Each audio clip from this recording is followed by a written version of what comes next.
What I have growing in the garden are Serrano peppers and also Cayenne peppers.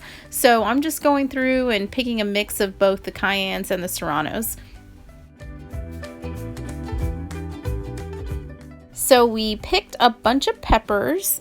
I picked some green ones while I was out there, even though I'm not going to use those for the crushed peppers. So I'm going to just go through these and separate out the red ones from the green ones. The red ones are the only ones that I'll be using to make the crushed peppers.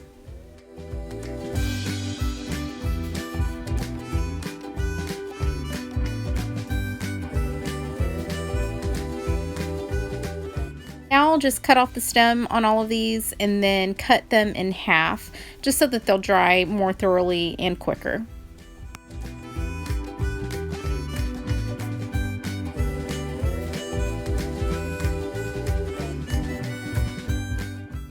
I had a few that were skinnier, smaller peppers, so I just cut the stem off of those and dried them whole.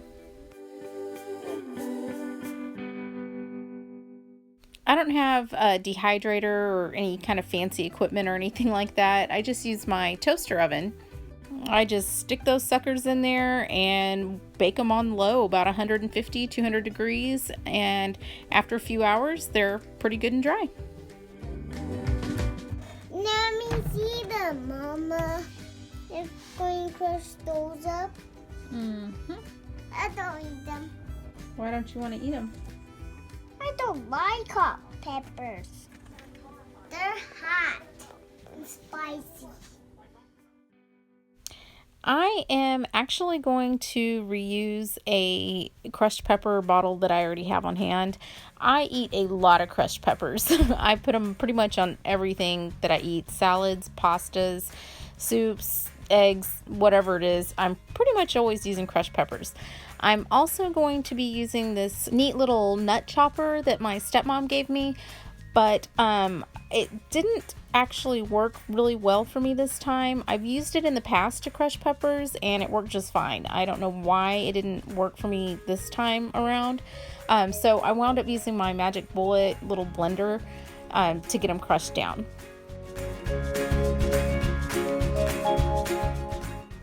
Here you can see that there's still pretty big chunks that went through there. So like I said, I switched to the Magic Bullet and it got the trick done really quick and easy.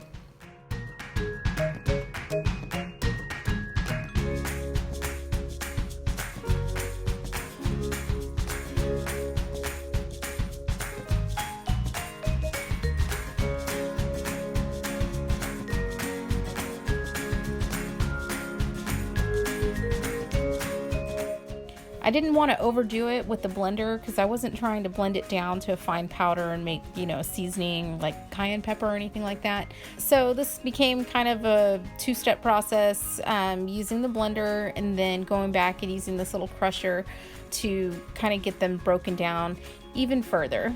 But that's just how it goes sometimes. And then I did wind up sifting the peppers before putting them into the container because there was quite a bit of fine powder left, and I, thought maybe why not just save it and use it as cayenne pepper.